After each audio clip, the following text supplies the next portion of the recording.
Good morning. The Subcommittee on Cybersecurity, Information Technology, and Government Innovation will now come to order. And welcome everyone who is here today. Without objection, the chair may declare a recess at any time. I will now recognize myself for the purpose of making an opening statement.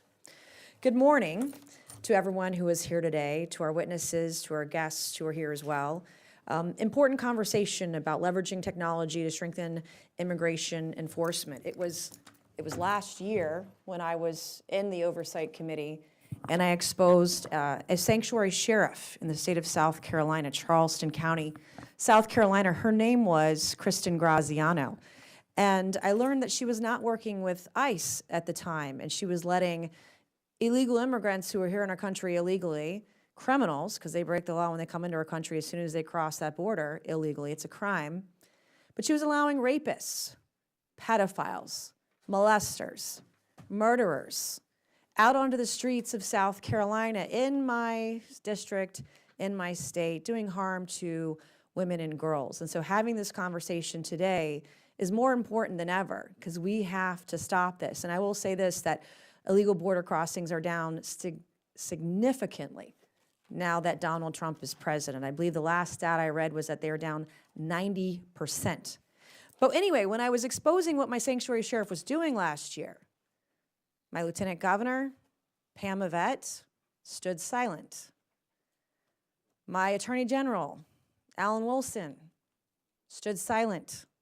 I was literally one of the only people in South Carolina willing to stick my neck out, put my career on the line, my reputation on the line to make sure this kind of thing stopped. And so today we're going to have this hearing about using technology to minimize illegal immigration, to strengthen immigration enforcement. First of all, it's well documented the Biden administration used technology to facilitate the invasion of our nation by millions of illegal aliens, the CBP One app being just one example of this.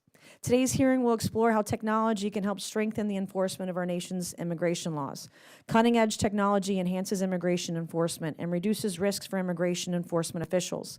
From facial recognition software to data analytics, powered by artificial intelligence to GPS monitoring, advanced technologies empower U.S. Immigration and Customs Enforcement, or ICE, to track, apprehend, and deport illegal aliens in our country. And we know right now under the leadership of Donald Trump, under the leadership of Tom Homan, that we're trying to deport those who are here illegally as fast as we can. And I believe we don't have enough ICE agents right now to do that. We've got to make sure that ICE and Homeland Security have all the resources they need to do it as quickly as possible. Tracking illegal aliens and identifying threats to the homeland allows ICE to more effectively enforce our nation's immigration laws and remove those who are unlawfully present in the United States. Former President Biden and his Secretary of Homeland Security, Alejandro Mayorkas, willfully and intentionally unleashed an invasion of illegal aliens into the U.S. from around the world. We had more people crossing illegally into our country that were on the terrorist watch list than ever in the history of the United States over the last 4 years.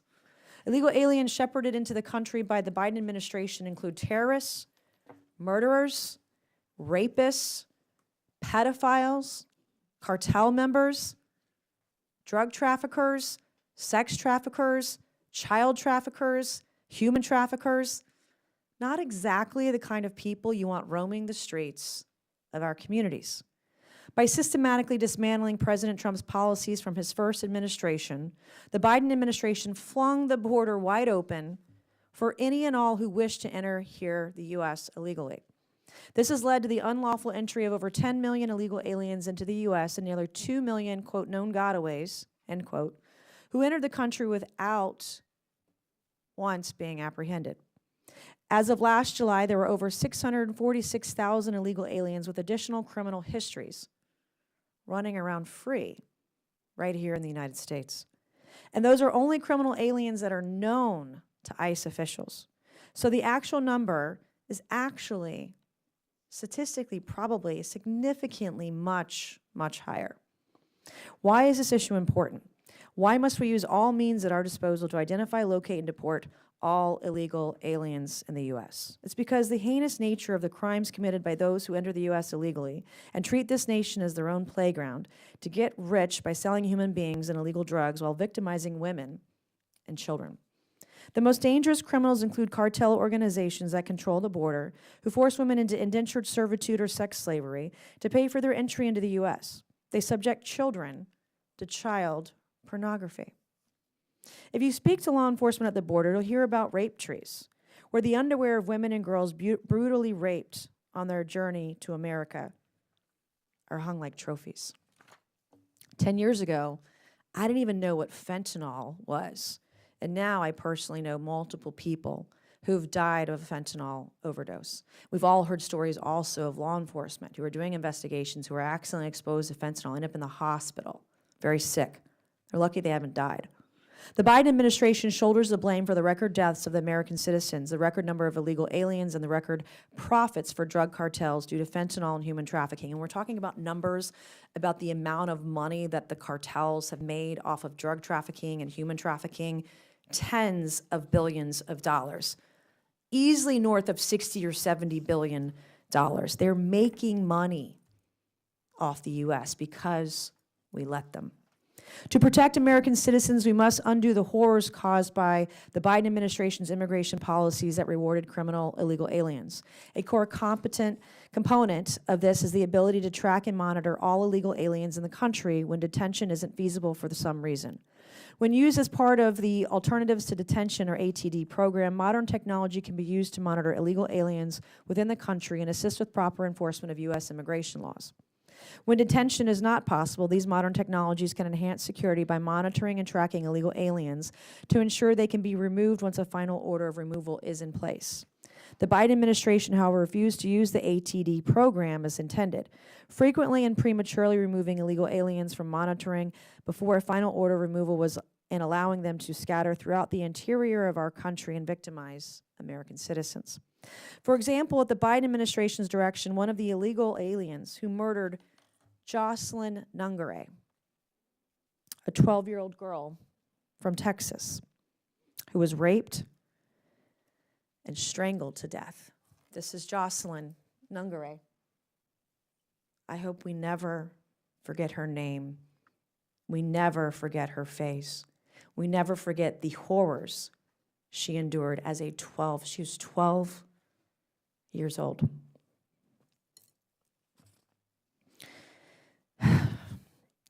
So the illegal who raped and killed her had his GPS ankle monitor removed prior to committing these horrific crimes. Jocelyn Nungare is the face of the horrors American women and girls are suffering at the hands of illegals that have been let in by the Joe Biden administration. The Biden administration allowed this to happen, all while unconscionably ignoring easy-to-use and available technologies that could have prevented the release of illegal aliens with criminal histories in the first place.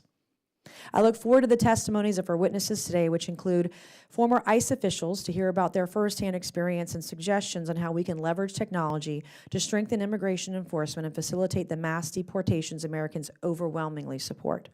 I now yield to the Ranking Member Brown for her opening statement. Thank you, Madam Chair, and thank you to the witnesses for being here today.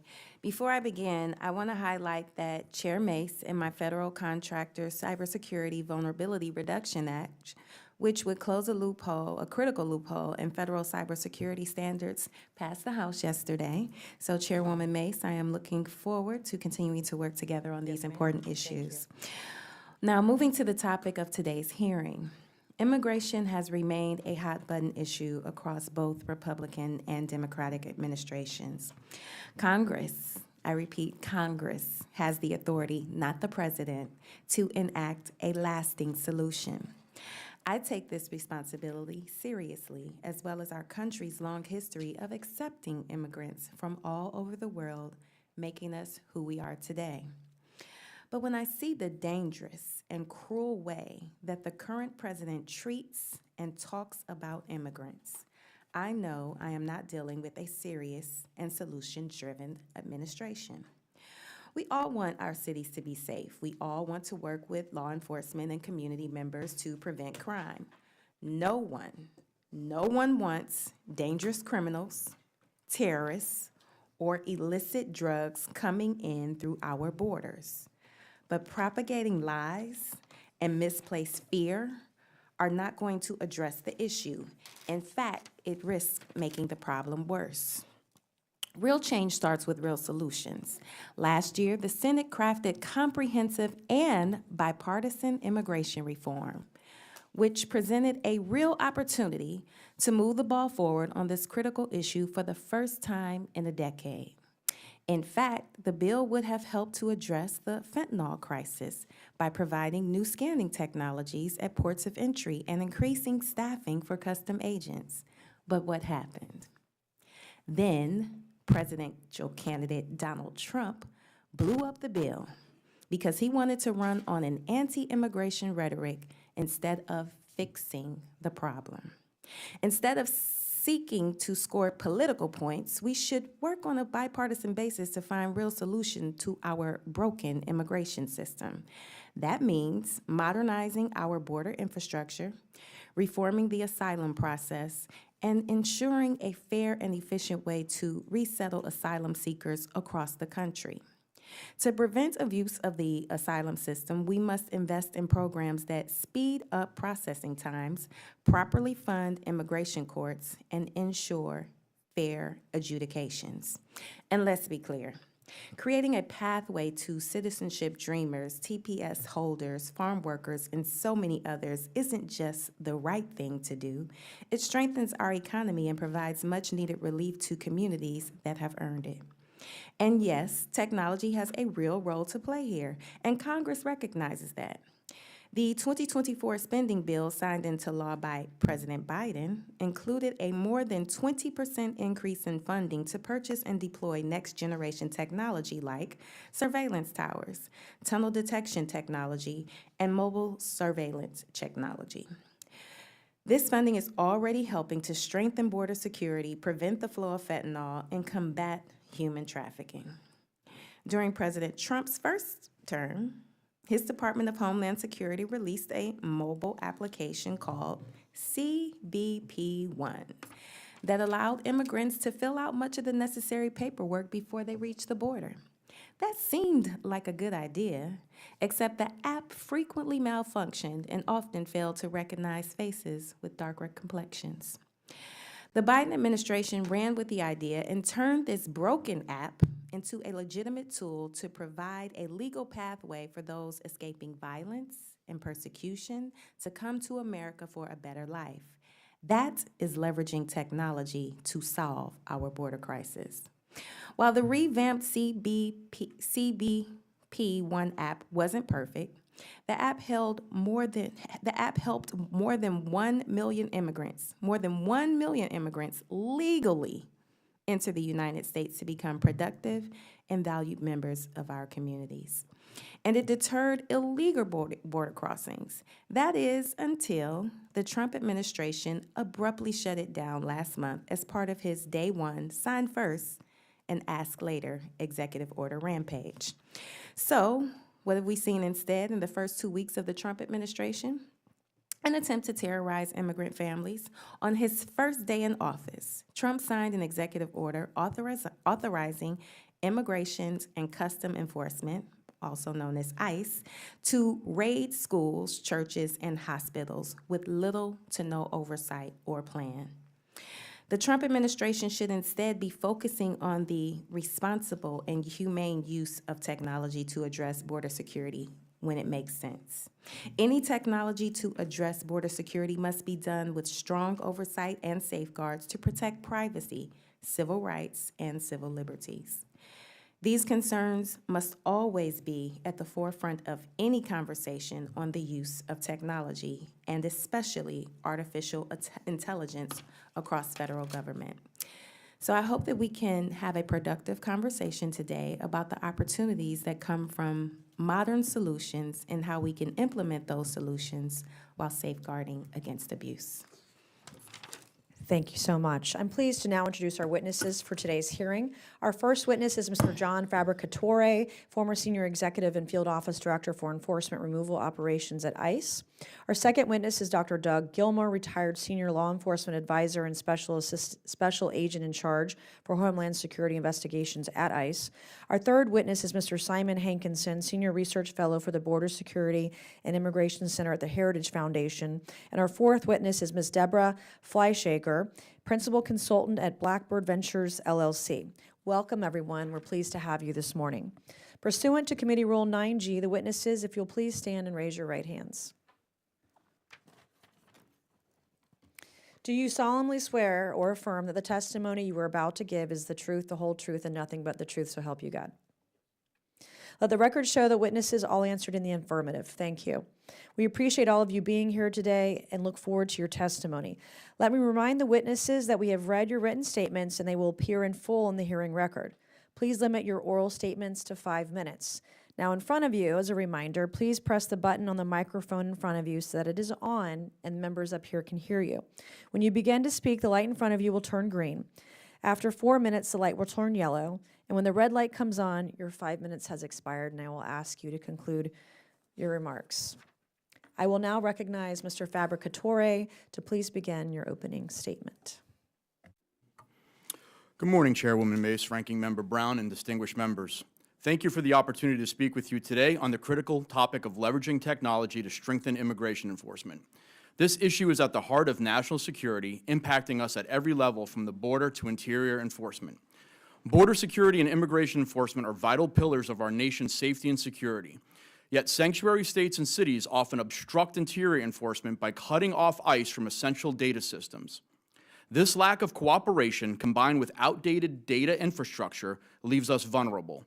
We face mounting challenges such as human trafficking, violent illegal alien gang activity, drug smuggling, and the influx of lethal substances like fentanyl.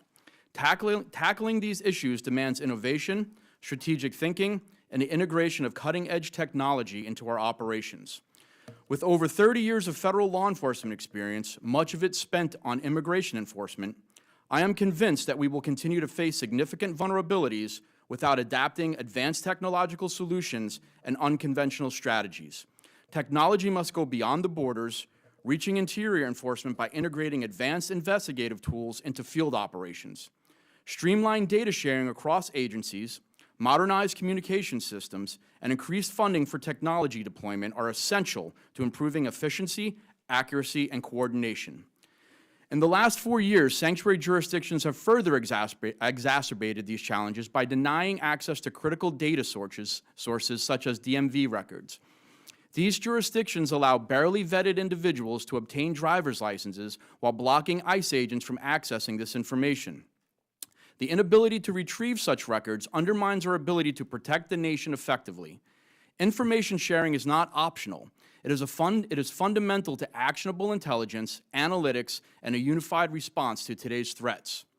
For example, in the past, my team used tools like the Eagle Direct Identification Environment, or simply called EDI, a mobile system that links portable fingerprint readers to ICE databases via smartphones. This tool allowed my team to identify heroin dealers in Denver who falsely claimed to be U.S. citizens, but were in fact Honduran nationals. Quick access to database information enabled us to remove these dangerous individuals from the community. However, the effectiveness of the tool depends on the quality and integration of the data in our systems, a glaring issue that underscores the urgent need for modernization. The time to act is now. We need a new data platform that are agile, robust, and equipped with advanced machine learning and cloud-native capabilities. These systems can reveal unseen relationships, identify patterns, and provide actionable insights, giving agents the tools to target and apprehend with precision. A significant focus must also be placed on integrating case management systems that track operations through the enforcement lifecycle. Officers should be spending their time on the streets, safeguarding our communities, not stuck behind desks wrestling with disconnected, antiquated databases. I have seen the consequences of a fragmented approach. After 9/11, the whole of government strategy for information sharing proved successful. However, over time, we have regressed into siloed agencies that are hesitant to collaborate. This reluctance has led to serious national security gaps, evidenced by what occurred under the last administration. The rampant flow of illegal drugs like heroin, methamphetamine, and fentanyl across our borders, and a persistent prevalence of human trafficking operations. A unified response is non-negotiable. ICE must have real-time data sharing capabilities with federal and state agencies to increase efficiency and improve targeting. Emerging technologies from the private sector also hold enormous potential to revolutionize immigration enforcement.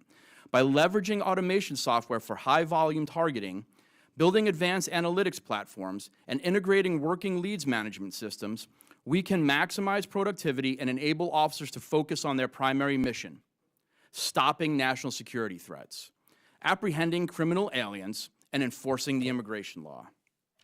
The threats we face are not static. They are dynamic, interconnected, and constantly evolving. To address these multifaceted challenges, we must adopt proactive technology-driven solutions. This is not simply an operational necessity, it is a moral imperative. If we are to enforce immigration law, eradicate fentanyl, disrupt human and sex trafficking operations, and ensure the safety of our nation, Congress must prioritize investment in technology and expertise.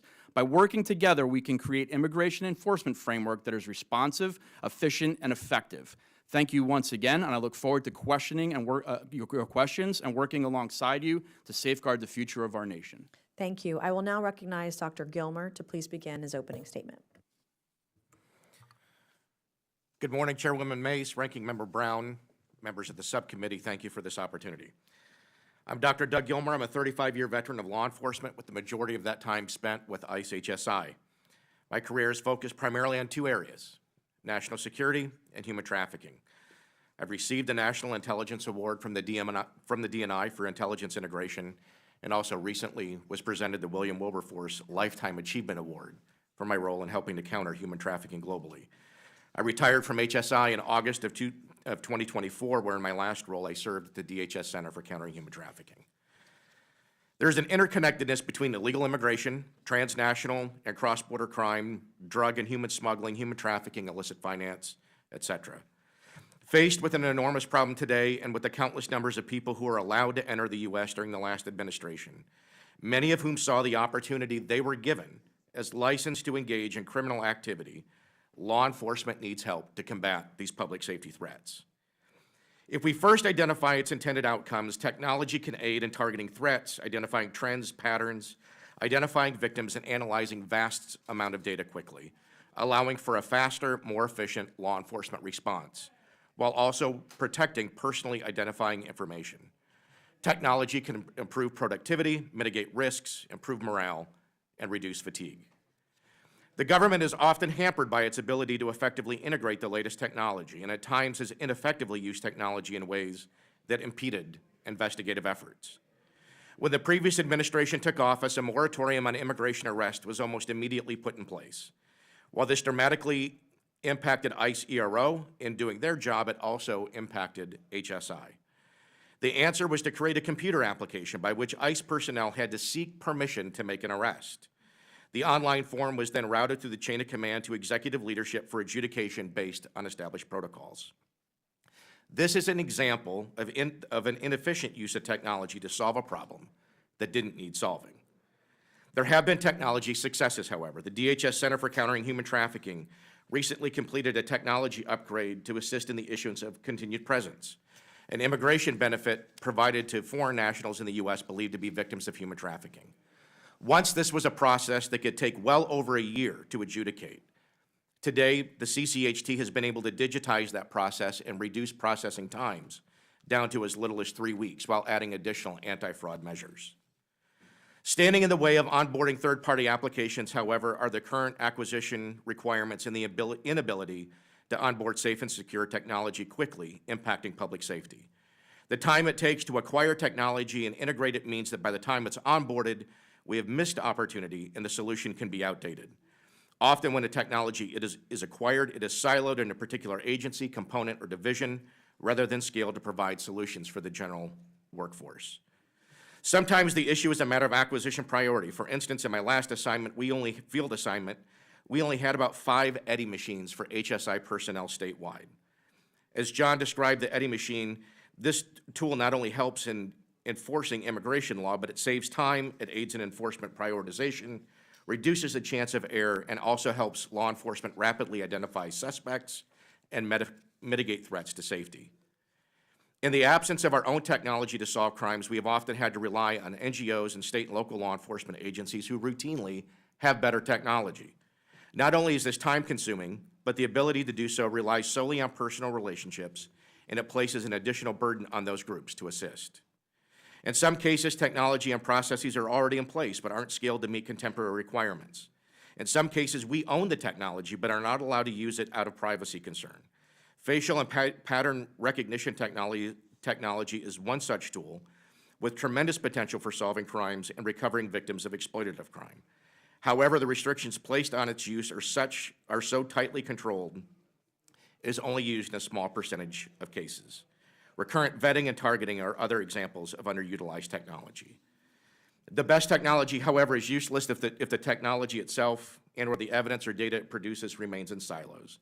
That remains one of the biggest detriments to law enforcement, the lack of a collaborative data sharing environment. When technology and data are siloed or not easily retrieved or accessible, we lose critical time and miss information relevant to an investigation. In conclusion, I am proud of my service with ICE, HSI, and of my colleagues there today. I believe ICE, though under-resourced for its vast mission, could be the greatest value proposition in federal law enforcement, and if properly resourced, could do far more good. There's not a more nimble and responsive federal law enforcement agency in the federal government, none that work harder to pursue criminals and criminal organizations, and are more committed to advocating for and serving the victims of the crimes they investigate. Thank you. Thank you. I will now recognize Mr. Hankinson for opening remarks. Chairwoman Mace, Ranking Member Brown, members of the committee, thank you for inviting me today. I'm a fellow at the Heritage Foundation, but the views I express today are my own. DHS is required by law to detain all aliens arriving illegally in the U.S. throughout their entire immigration proceedings. Nonetheless, over the past 4 years, the Biden administration released and paroled millions of them and let them go wherever they wanted with no easy way for ICE to find them. Mass release of unknown aliens is a national security and community safety risk.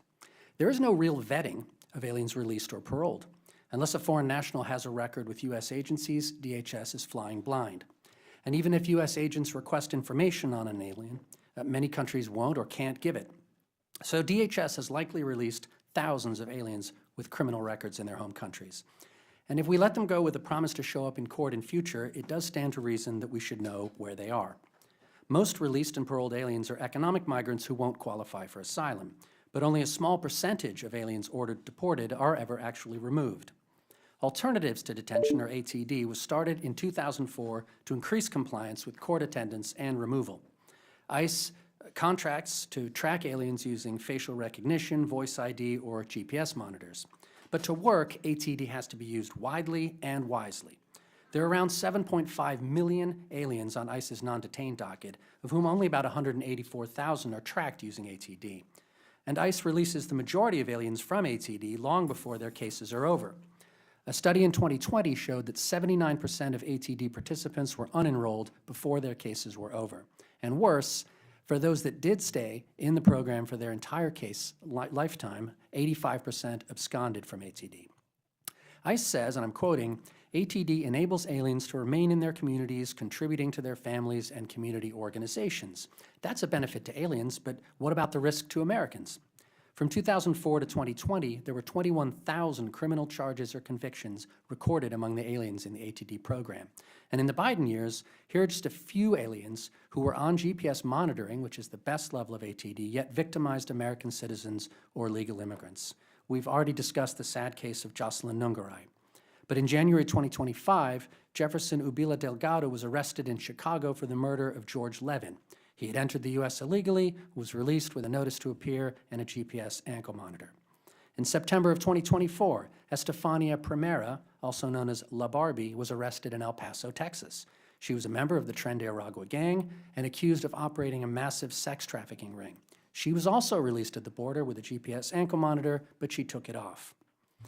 And in February 2024, Diego Ibarra, the brother of Laken Riley's murderer, Jose Ibarra, was released with a GPS ankle monitor, but he cut it off and moved from Colorado to Georgia and lived there without molestation. ICE ERO enforcement and removal operations has limited staff, and many local law enforcement agencies refuse to cooperate with their detainers. They don't routinely pursue absconders and track down for arrest the highest risk cases. There are roughly 430,000 aliens on the non-detained docket who've been convicted of crimes, but ICE's target in 2024 to remove them was only 29,389. And to make it worse, under the Biden administration, ICE resources were diverted from the mission, which is enforcement, to providing social services. So detaining every alien who crosses into the U.S. illegally is the ideal situation. But if we can't do that, let's at least try to keep track of them. With emerging facial recognition, artificial intelligence, and other technology, keeping track of aliens is getting easier and cheaper. ICE should aim to have 100% of non-detained aliens doing frequent check-ins. Congress should impose clear penalties for failure to check in with ICE. For example, it should be a felony for an alien to remove their GPS monitor. ICE should turn on GPS tracking through the SmartLink application. They could use automated case analysis to assess the risks for ATD. We know from European data that rates of criminal activity differ enormously based on national origin and other factors, and ICE could collect that information along with criminal records from aliens for all federal, state, and local arrests. It is unacceptable to have millions of foreign nationals in the midst of deportation proceedings and not know where they are. Thank you for inviting me to testify, and I welcome your questions. Thank you. I now recognize Ms. Fleischaker for 5 minutes. Chairwoman Mace, Ranking Member Brown, and members of the subcommittee, thank you for inviting me to participate in today's hearing. My name's Deborah Fleischaker, and I'm currently the principal consultant at Blackbird Ventures. Previously, however, I spent almost 14 years at the U.S. Department of Homeland Security, including over 10 years as a career civil servant. Over 2 of my years at DHS were spent at U.S. Immigration and Customs Enforcement, ICE, first as the Assistant Director in charge of Regulatory Affairs and Policy, and then a year as the Acting Chief of Staff of the agency. Following my time at ICE, I moved back to DHS and finished my government career as the department's Executive Secretary and Acting Chief Privacy Officer.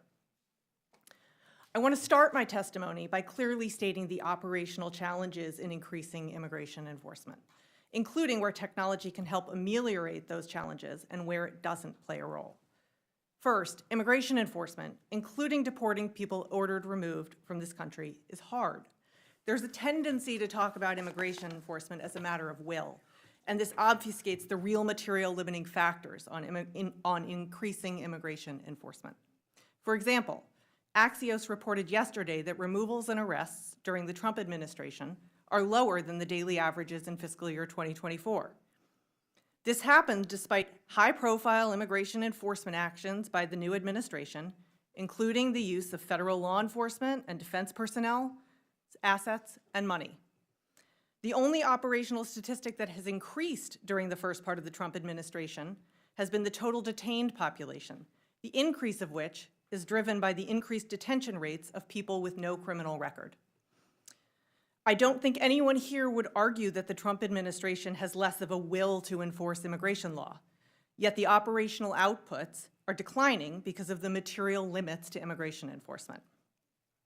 Second, technology can't address all the limiting factors to increasing removals. The immigration life cycle is long and complicated.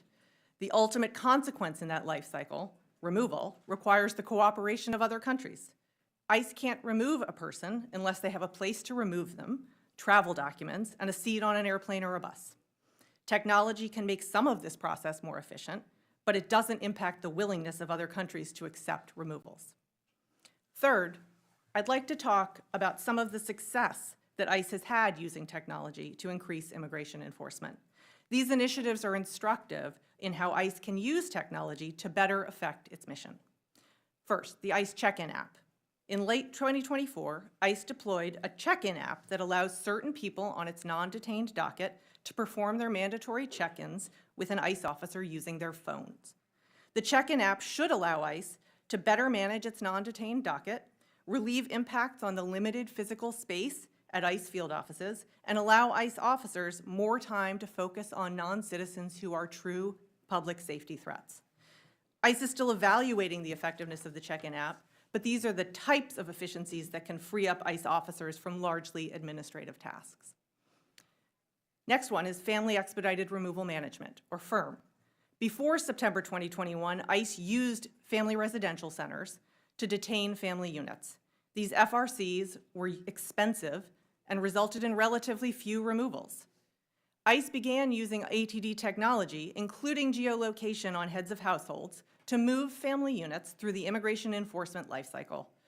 This new processing pathway increased removals of family units in 2024 at a fraction of the cost of the former FRCs.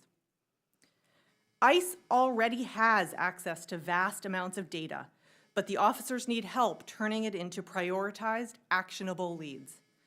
ICE has full access to information about non-citizens booked into prisons and jails throughout the country through routine data sharing. This access is called interoperability, formerly secure communities, and has been in place without interruption since 2017. ICE also has access to information sharing databases, including state DMV databases, U.S. National Crime Information Center, and a variety of gang databases. Access to additional data is not the limiting factor in ICE's immigration enforcement mission. All of its access already provides vast troves of information. ICE doesn't need additional data to do its job, but it does need help analyzing, sorting, and prioritizing the data to which it already has access. Technology can and should help ICE focus on public safety and national security threats, instead of people who happen to be in the wrong place at the wrong time. This sort of technology assistance would support the ICE workforce, achieve greater efficiency, enhance compliance, and reduce costs by providing enhanced case oversight, intelligent decision support, and streamlined check-ins and reporting for the non-detained population. Thank you for the opportunity to testify on this important topic. I'd be happy to answer any questions you might have. Thank you. I will now recognize myself for 5 minutes of questions. A couple of weeks ago, I went on my first ICE raid, and I got to see ICE and Homeland Security and other agencies and agents come together, different field offices come together to find this guy who a week prior had like a brick of fentanyl or a portion of a brick, enough to kill 1,000 people. It was a lot.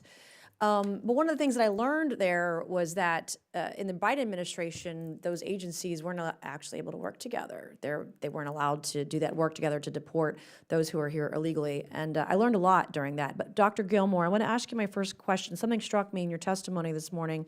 You're talking about restrictions on data. Can you talk a little bit more about that? Some examples, like I guess it was maybe biometric data. There are restrictions on data you can utilize or?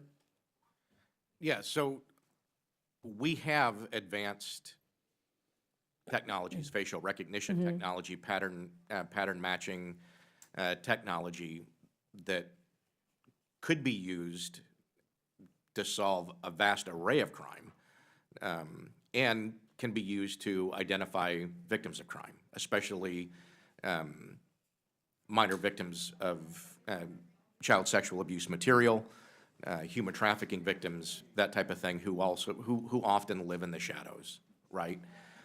But that technology is so tightly controlled out of fear of privacy that it's only used in a very small percentage of cases. There's been a lot of fear that has been allowed to grow around that technology, I think often by people who don't really understand the technology and don't understand the fact that we can utilize that technology while also putting in proper safeguards to protect privacy, ethics, and civil rights. And silos, some examples of silos that you mentioned. Again, a lot of that technology is siloed into different components or divisions. It's not rolled out through an enterprise solution to the agency. Different components within DHS, our systems don't talk to each other. I mean, we have a hard enough time talking between HSI and ERO, between our systems, much less bringing in CBP, TSA, Border Patrol. And when that data is siloed within those particular components, it's very easy to miss things because you can't access the data and operationalize that data. And then my next question is really for everyone. Can you speak to how the Biden administration used technology to facilitate the invasion of illegal aliens into the country? Yes, ma'am. For one, CBP One app, I believe, was definitely misused by the Biden administration to allow people to come in. And that was one technology that was developed out of something that it shouldn't have been used for. I think it was a go-around around Congress to allow people to enter the United States. And we've seen a lot of those cases that have entered on the CBP One app show up as criminal aliens, in the arrests that we've made. How's the app used? How is it used? Yeah, how's it used to do that? Well, what we've seen, especially the fraud from that, is that the cartels were actually using it down in Mexico and having people sign up through them to then get on the CBP One app and get around, being able to go through. So the cartels were actually making money off of the CBP One app. That's insane. Dr. Gilman? Yeah, I echo everything that my counterpart just said. I don't have as much experience with the CBP One app, particularly because my focus was with HSI and primarily on criminal investigations. But even within HSI, we saw the misuse of the CBP One app by those subjects that we did encounter, oftentimes subjects of criminal investigations. The cartels using cartels. CB1 app to get people into this country illegally. And we know this. We know this, and we allowed it to happen. Mr. Hanklinson? In terms of numbers, that nothing is more extreme than CBP One. There was also the programs for specific countries, which obviously had to use technology to enroll people in the first place. There was a lot of diversion or there was some diversion of ICE money to programs like the case management pilot program and the young adult case management program, I think it was, that were essentially providing social services instead of enforcement operations, and I'm sure that had to be facilitated by the use of the technology that they had. I'm certain that they did. Thank you. I will now yield 5 minutes to Representative Brown. Thank you, Madam Chair. When strong privacy, civil rights, and civil liberties protections are in place, technology can be a critical tool in immigration enforcement. For example, the Biden administration installed new technology at select locations along the southern border that quickly screens commercial cargo coming into the United States for illegal contraband. These non-intrusive inspection capabilities keep commerce flowing into the United States while successfully reducing drug and human trafficking. Ms. Fleischaker, in your experience, what role does technology play in keeping our borders secure, and what do you see are some areas of opportunity? I think you just pointed out one area where technology has helped keep our borders secure. I think that we should be using technology to make the process work as efficiently and effectively as we can. I think there's a lot of examples that I was a part of where technology was used to improve the process. I gave a couple during my testimony, including the ICE check-in app to help the non-detained population, and FIRM, which really increased the number of family removals without the cost and burden of family detention. Thank you. And so much of the immigration conversation is focused on immigrants coming to the United States the right way. But it's easy for people to enter through a legal pathway because it's not easy for people to enter through a legal pathway because our immigration system has not kept up with the demands of the modern world. This is why the Biden administration used the CBP One mobile application to make border crossings more efficient and provide guidance to individuals seeking asylum. People crossing the southwest border illegally to request asylum, once it went into effect, it was the only way for people to get an appointment to request asylum. So, Ms. Fleischaker, how can technology like CBP One make legal immigration pathways more accessible? I am not going to argue that we can't improve the technologies that we use. I think that that should be a constant and ongoing effort. I have no argument that we should be continuing to improve CBP One. I will say, though, that I tend to support programs and policies that makes the workforce's job easier. CBP One is one of those programs that allowed Border Patrol agents to plan for and make efficient the process of checking people, of bringing people through the border when they were seeking asylum. It allowed us to organize ourselves, and it allowed us to plan for and appropriately staff the Border Patrol offices because we knew who was going to be coming on any given day. That's the kind of thing that I think is a net positive, even when things can continue to be improved. Thank you. So maybe you can tell me, before CBP CBP-1, what difficulties did asylum seekers face when they arrived at legal ports of entry, and how can we expand the ways that CBP-1 app improve the process for people arriving at the border seeking asylum? Previously, people would queue and wait, maybe, for days or weeks, depending on the busyness of a particular Border Patrol station. The CBP-1 app helped bring some order to that process, which was, in my mind, a net improvement.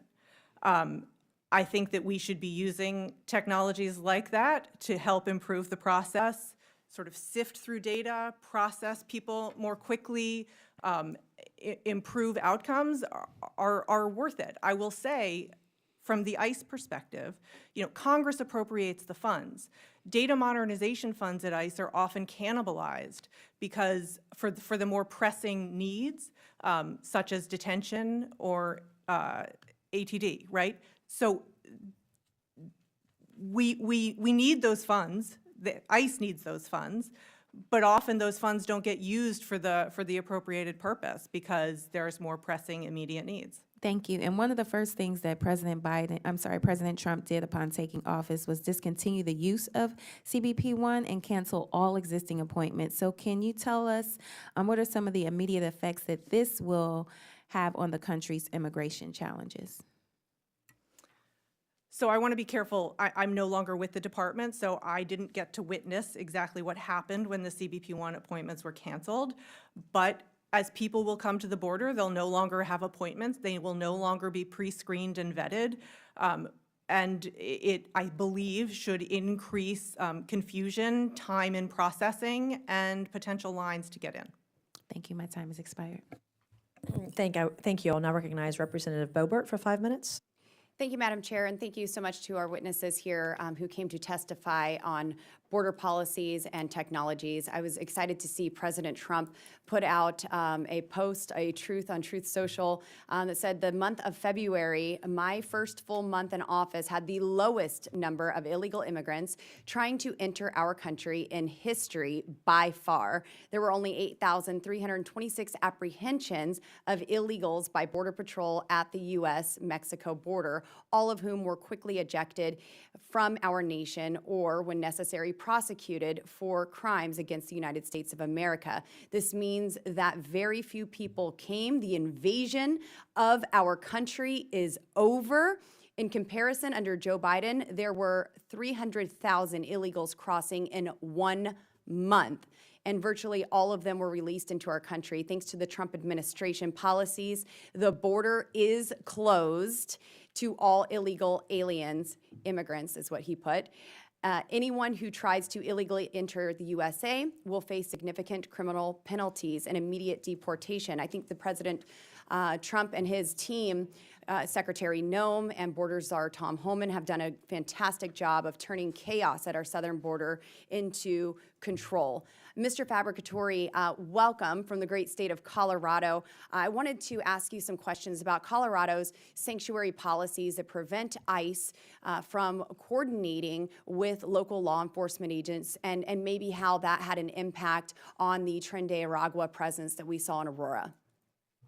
Thank you, ma'am. So yes, the sanctuary policies in the state of Colorado, as you know, there's been many that have been passed since 2013 that limit cooperation with Immigration Customs Enforcement, and that even limits the amount of data that ICE is allowed to get. This includes DMV records, the State Department of Labor. So this keeps ICE from being able to identify criminal illegal aliens easily and go out on the street and arrest them. When you have those limitations, that's when you're going to see an increase in crime like we saw with Tren de Aragua over the last couple of months, because ICE just simply is not getting the data that's necessary to be able to target these criminal illegal aliens and remove them from the streets quickly. Yes, and do you believe that using modern tracking technology would have helped secure our border and even our cities in the state of Colorado? It definitely would have helped. It's something that the ERO officers need in order to be able to facilitate making arrests quickly, which is what we want to do. We don't want to give illegal criminal aliens an opportunity to commit more crimes in the U.S. We want to arrest them as quickly as we can. Yes, and so with the CBP One app and discussing improvements to the app, do you think that there's a possibility for self-deportation, some sort of incentive to self-deport using the app and arrive at a location to get a one-way ticket home? If we can use the app to enter, we can use that app to exit. So absolutely, we can develop that technology to allow people to self-deport, and that way families don't have to be separated. They Right. can go right through the CBP One app, they can get on the app, they can do an exit, we can have that information readily available, and they can self-deport. Thank you. And Mr. Fabricatory, under the failed Biden regime, how many criminal illegal aliens were able to evade ICE apprehensions because you were all restricted from using the right tools and technologies and authorities? So thousands, I mean, and millions even. I mean, we have 1.4 million on the non-detained docket of final orders right now, which, you know, they went and saw an immigration judge, immigration judge said, you must leave, and they even defied an immigration judge's order. So these cases are stacking up. It's something that needs to be taken care of, and under this administration, it will be. And Mr. Fabricatory, the Biden administration focused on reducing detention rates rather than increasing surveillance. Hundreds of heinous acts were committed by violent criminal aliens. Do you think that reducing detention rates rather than increasing surveillance makes our borders more or less safe, secure? No, we need an increased detention rate, absolutely. I think we're at 41,000 beds right now. I know President Trump would like to double, if not even have more, up to 100,000 beds. This is what we need. In order to have the deportation process be successful, we need those beds in place. Thank you, and I'm certainly proud of the initiative that President Trump has put forward. And like I said, borders are Tom Homan, and I know that you have worked with him in the past, and I hope to see you alongside him in the future as well. And we have Secretary Noem doing a great job. And Mr. Fabricatory, if you got 5 seconds that you want to say something, it's yours.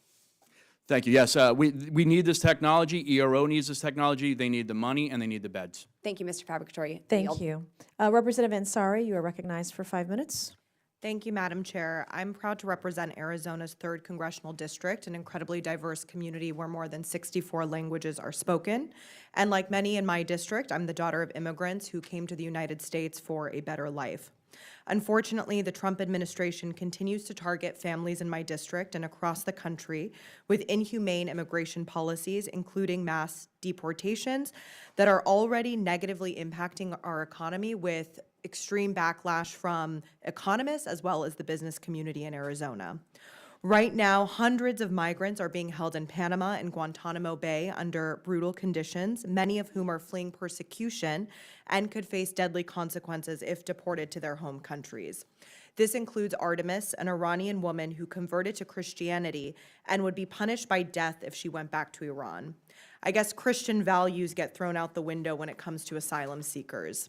These policies are unacceptable and fundamentally un-American. We can have secure borders and also have an immigration system based in humanity. These policies do none of that. Now the Trump administration wants to expand surveillance technology to infringe on the civil liberties of immigrants and all of us in an effort to ramp up the horrific mass deportation efforts. Let's be clear, this will not stop with immigrants. If they can do this to immigrants and asylum seekers, there's nothing stopping them from doing it to American citizens as well. As we know, Elon Musk and Doge are illegally accessing Americans' private data and hacking into sensitive technology systems like Social Security and taxpayer data, which poses a grave national security threat. With that, I'd like to turn to my questions for Ms. Fleischiker. In your opinion, does ICE have the capacity to conduct mass arrests and deportations and ramp up its use of technology without relying on outside contractors? I think ICE has a huge reliance on outside contractors. It has the capability of developing much of this technology itself, but it needs the funding and time to do that. I think that there is a very clear pipeline between ERO and the private prison industry that I don't think ultimately serves immigration enforcement, ICE, or the country. Speaking of the pipeline between the work and the private prison industry, there's been some talk about the need to ramp up from the 41,000 beds. Can you talk a little bit more about what the numbers could look like and what the profits or, benefits could be to the private prison industry if this administration is able to fulfill all that it wants to do when it comes to mass deportations?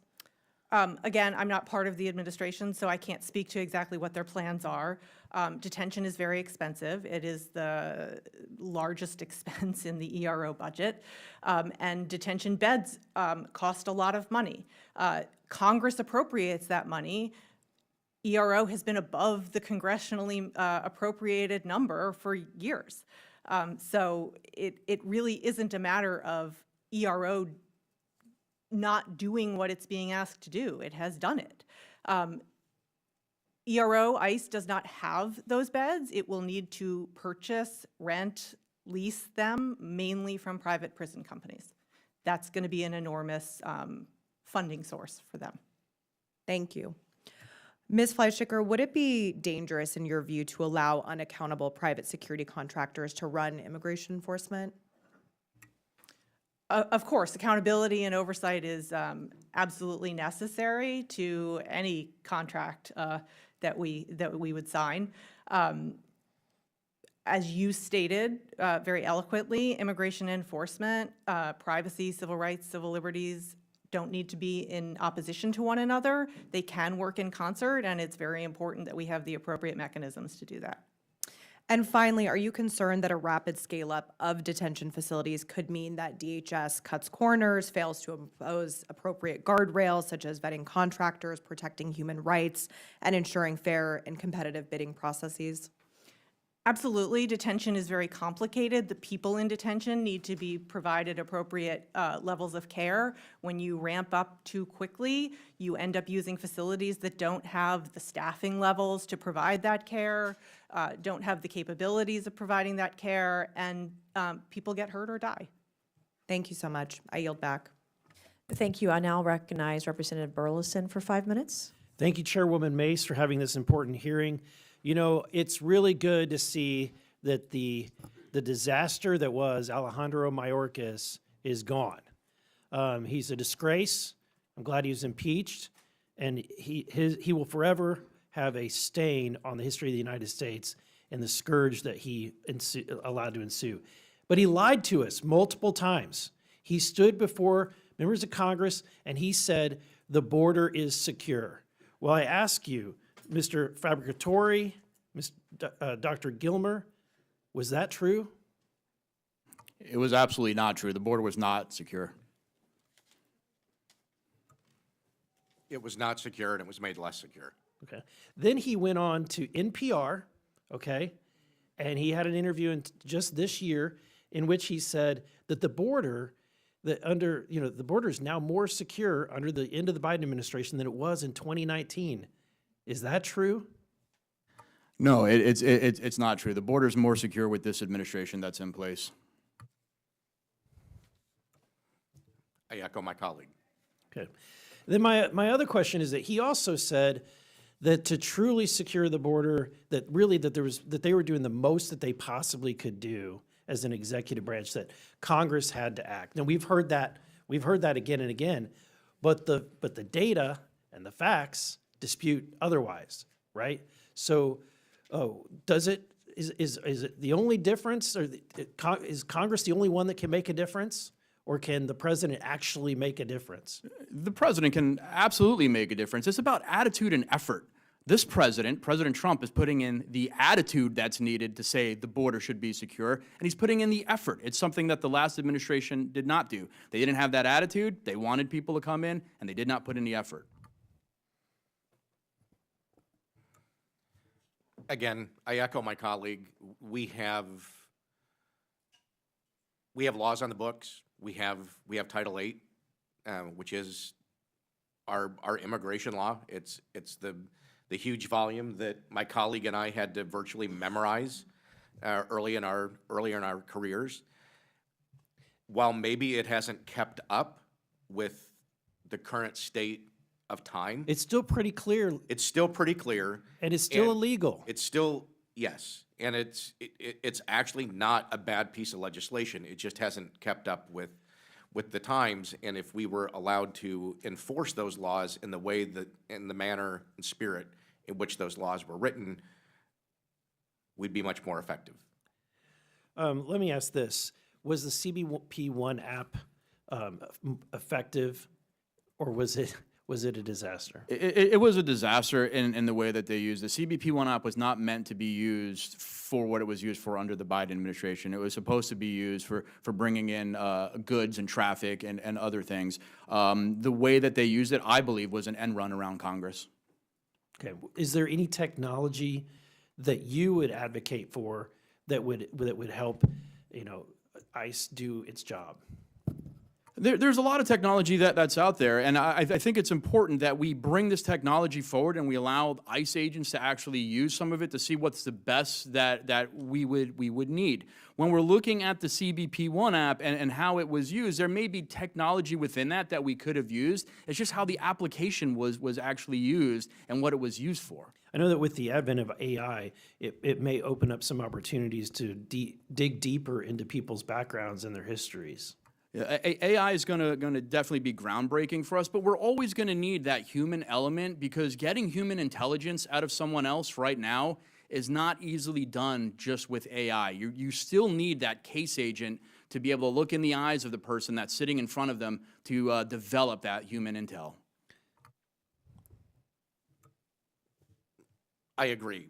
Humans are never, or technology is never going to fully replace humans, but there is technology out there today that we need to learn to use better. As a matter of coincidence, right now in Washington, D.C., about 5 blocks from here, there are probably about 150 of the most tech-savvy, innovative tech providers, solution providers, developers that are meeting privately to address these very issues that we're talking about right now. And that is where a lot of these solutions are going to come from, the minds of private industry who can help guide the federal government in a safe, secure use of technology. Well, thank you, and thank you for your service to our country. I'm sorry that your administration let you down and let other ICE agents down. And with that, I yield. Thank you. I will now recognize Congressman Subramaniam for 5 minutes. Thank you. I wanted to go back to a couple of things people have said. One was that we don't have enough ICE agents, and generally, there's a people problem here as well. And I'd love to know, Ms. Fleischecker, if, recently we saw that about 400 people were fired at DHS, and some of them are from the DHS Science and Technology Directorate. How do you think these firings are going to impact, being able to use science and technology for border security? I think letting civil servants who are doing a good job go is damages morale and will decrease the effectiveness of the agency. And could you tell us much about what the Science and Technology Directorate does, or did you have any experience with them? I didn't work directly with the Science and Technology Directorate. I'd be happy to get back to you. Sure, no problem. And there was also a cybersecurity and infrastructure security agency within. Did you work with them at all? I worked with them a little bit. They do a lot of election security work. Okay. And if people, I think right now there's an effort to fire all, I guess, probationary workers as well at DHS. Long term, how would you see this if we're losing people at DHS? How is that going to impact the morale, the ability to address border security generally? I think it's incredibly damaging. I think that we need to be approaching efficiency with a scalpel, not a sledgehammer, and simply getting rid of probationary employees who may be excellent and may have actually been government employees for a very long time is not the appropriate way of doing that. And I want to go back to the CBP1 app. Which administration launched the CBP1 app? I actually don't know where it was originally developed. I know that under the Biden administration, they reworked it and launched it in the form that people are discussing today. Okay, and you mentioned the ICE check-in app, And do the people who created that app, are they still employed at DHS? Do you know? Many of them are, yes. Many of them, but not all of them. Yeah. You know, it's a broad team that develops these things, so I don't know to a person, but I know that many of the leaders still are there. And you were the chief privacy officer at I was the DHS? acting chief privacy officer at the end of my. How would you, there's been this discussion about data privacy and civil liberties related to some of these technologies. How would you characterize, what are your thoughts on that conversation? There are laws, regulations, and policy that are in place that make clear that privacy is important. There are processes that the department follows to ensure that privacy is being protected when new programs or technologies are implemented. I think that is an important part of oversight and care that we can take in making sure that the technologies and the programs that we deploy are used as we want them to be used and there aren't unintended consequences. Thank you. I'm going to yield my time to the ranking member.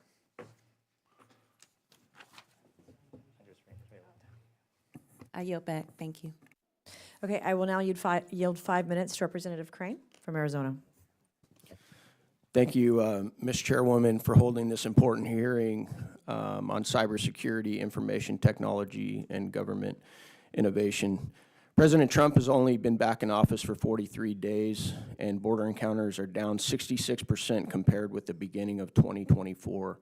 In February, we saw 8,326 border encounters. That number reached 189,913 in February of last year under Biden. Last week, single-day border apprehensions hit a 15-year low. President Trump and our new leadership at the Homeland Security Department are equipping Border Patrol agents and law enforcement to do their jobs. We were told by so many people on the right and the left just last year that the solution to our border crisis was a bipartisan border deal. Biden and border czar Kamala Harris blamed Congress for continued border failures. Meanwhile, President Trump restored order and security almost immediately. I next want to take an opportunity to correct the record real quick. My colleague, Ms. Brown, said that she was talking about the cruel way that the president talks about immigrants. I'm pretty sure, Ms. Chairwoman, the president actually married an immigrant. I don't think he has a problem with immigrants at all. What I think he has a problem with is this last administration that threw the border completely wide open, let in between 10 and 15 million illegals, and some of them, unfortunately, raped and murdered many Americans, and that's what he really has a problem with. He also has a problem with U.S. taxpayers having to fit the bill for all of it. I recently spoke to a DA from Pinal County in my district who told me his police officers still have very little information when they arrest illegal aliens on their status or backgrounds due to poor vetting and lack of biometrics. Mr. Gilmore, how would some of these technology tools we're not currently using enable Border Patrol officials to stop the flow of illegal aliens while also assisting our law enforcement officers? I don't know that some of the technology, such as the Eddy machine, is necessarily going to stop illegal crossings. If you have somebody determined enough to come across, they're going to find a way to come across. But what that technology does, whether it's the Eddy device, whether it's facial pattern matching technology, it helps us to rapidly identify individuals and identify where they might be on a threat matrix. Are they a known or suspected gang member? Are they on the terrorism watch list, for instance? Are they a person who is already potentially the subject of an investigation by HSI or another federal law enforcement agency?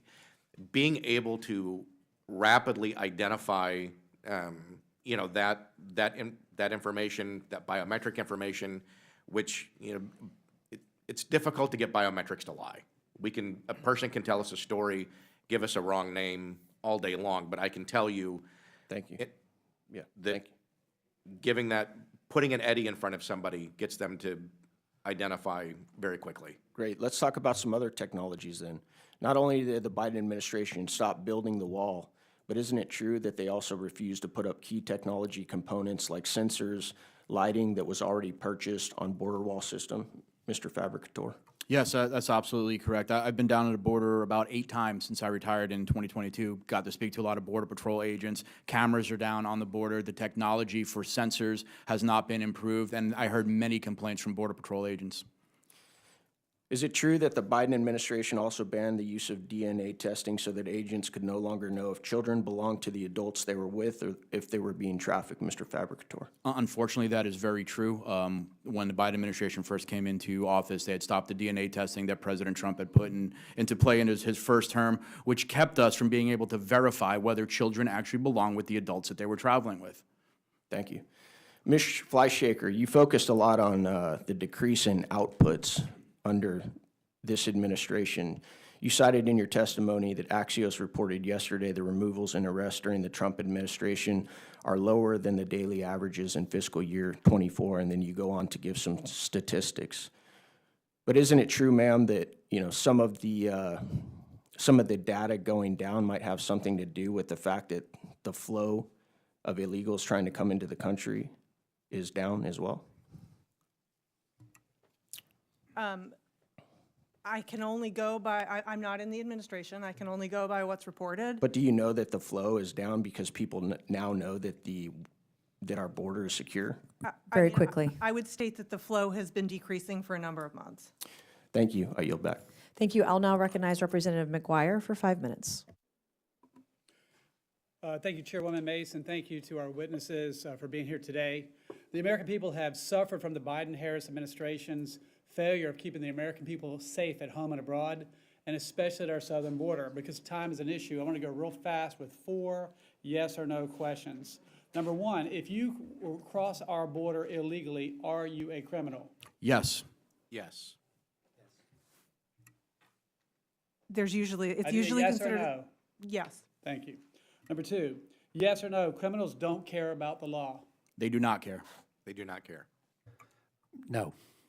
I don't think I can say yes or no to that. It depends on the person. Let's see what we're working with. All right, number 3, this statement, you agree with it, yes or no? Police are good, criminals are bad, and victims are important. Yes, absolutely. 100% yes. Yes.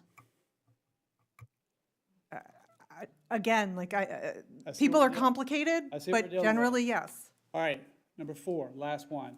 Trump is more effective at securing our southern border than the Biden administration, yes or no? Yes. Yes. Yes.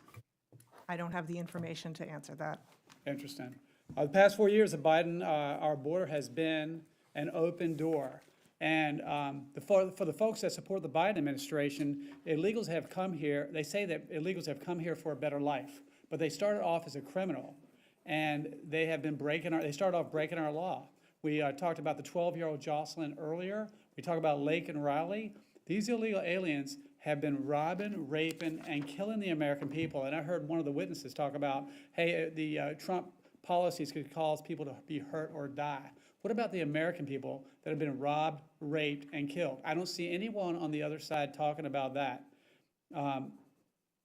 They tore down our border wall that was placed specifically by our Border Patrol, where it was the most dangerous to protect the American people. And under the Biden administration, they removed that wall. And I have heard, and this is a yes or no, I guess, I've heard that we had electronics on that wall, so it wasn't just a steel wall, and the Biden administration refused to put those electronics, use those electronics, and they actually tore them down. Is this information true? Yes. That's my understanding. I can't specifically say that equipment was taken, but I was told that there were repairs that were not done and lights and sensors and other things were not turned on. I didn't work on the border wall. I don't know the answer. Understood. So we have the fentanyl overdose epidemic in our country. I call it Chinese chemical warfare. It's being produced in China, coming across the southern border, and poisoning and killing more Americans each year than died in the Vietnam War. When you express your concern about people might get hurt or die, what about those 100,000 plus Americans that are killed every day? Thank God President Trump is back in the White House, and not to mention human trafficking and all the children that are gone missing that we all know about. Data shows that border encounters have decreased by 66% compared to January 2024. However, again, millions of illegal aliens are, who were released by the Biden administration are still in our country. Mr. Fabricator and Dr. Gilmer, as former ICE agents working during the Biden administration, is it fair to say that this was the worst administration to work with regard to enforcing immigration law in the U.S.? Please answer yes or no. Yes, it was. Could you provide more specific, can you provide more specific examples of policies that made your job more difficult under the Biden administration? Yeah, for sure. I retired under the Biden administration because of how horrible it was. I just couldn't give the orders to the men and women that worked for me that I felt were counter to protecting the United States. One of those was just a system that they had set up where, as a supervisor, when agents would put information into the system, it was so tiered that we couldn't allow these agents out onto the street to actually make arrests. They were limiting the arrests that we were making. Dr. Gilmer, running out of time. Yes, I echo my colleague. The moratorium that was initially placed on making arrests significantly impacted our ability. We had cases that we were attempting to assist our state and local partners with, where we had, in one particular case, we had a sex offender who shot his victim, and they were attempting to obtain warrants on the subject, but we thought that we could actually detain that person and get them off the street, but we weren't allowed to. These policies that we're talking about today with the Biden administration, they are absolutely not serious about protecting our border or the American people at home and abroad, and thank God we have President Trump in the White House. I would ask both of you, Mr. Fabricator and Dr. Gilmore, what tools does Congress need to give ICE to achieve its mission? Very quickly. Number one, we need the money to be able to have more beds. We need detention space, and we need more ERO officers out on the street, and this technology as well. I echo my colleague. We need the technology and the resources, but we need the personnel to use that technology and fulfill the mission and purpose. I yield. Thank you. Thank you. In closing, I want to thank our panelists once again for your testimony this morning. We appreciate everyone's perspectives, experiences, and expertise on this. We can use technology to investigate those who are here illegally and get them back out of the country. This issue is really important. I said earlier, I was recently on an ICE raid in my hometown of Goose Creek, South Carolina. Goose Creek, beautiful neighborhood, beautiful houses. We walk up in there, we roll up in there at 6 a.m. because this 18-year-old kid who came here illegally had a brick of fentanyl on him a week before that would kill God knows how many people in this country. And it was affiliated allegedly with some particular gangs. I did a ride-along with the North Charleston Police Department in Charleston, South Carolina a couple weeks ago as well. And I want to thank all of my local law enforcement officers, ICE agents, Homeland Security agents, all these people who are out there putting their lives on the line to protect us and deport those who are here illegally. But when I was on this ride-along with local police, it was really cold that night. I learned that even late at night, 10 p.m., criminals don't come out when it's cold, by the way. I got to go back when it's a little bit warmer. However, instead, they drove me down certain streets, like Stall Road in North Charleston. That's where the Sinaloa cartel hangs out. That's where gang members from MS-13 hang out. Tren de Agua is in South Carolina. These cartel gang members, these people are everywhere. It's not just in big cities like New York. It's not just the Roosevelt Hotel where we're housing many of these people. They're in Goose Creek, South Carolina. Y'all have never heard of Goose Creek. It's a small town. They're literally everywhere, and it's scary. We've allowed this to go on, and we had Maddie Hines just 2 years ago, this young 4-year-old girl from South Carolina who was hit by an illegal alien. That guy, that criminal, that murderer was deported under Donald Trump and let back in under Joe Biden. Last year, spring of last year, a 4-month-old infant killed by an illegal alien on the roads of Beaufort County, South Carolina. Her life stolen.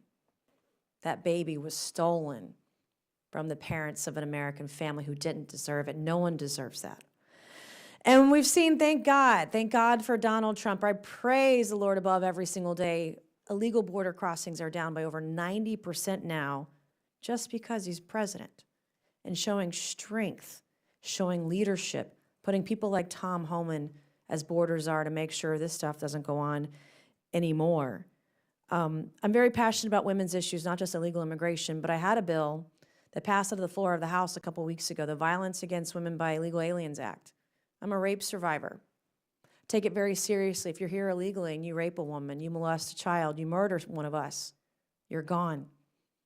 145 Democrats voted against that bill. It's shameful. And we're going to work hard for the American people, for everyone across South Carolina. I want to thank our witnesses, for everyone for being here today. God bless you. Thank you for your service to our country and her citizens to keep us safe, exposing the truth, exposing the corruption, exposing what's gone on here. It's disgusting. It's shameful. People ought to be not just fired, they need to be prosecuted, and they need to go to prison. It needs to happen immediately.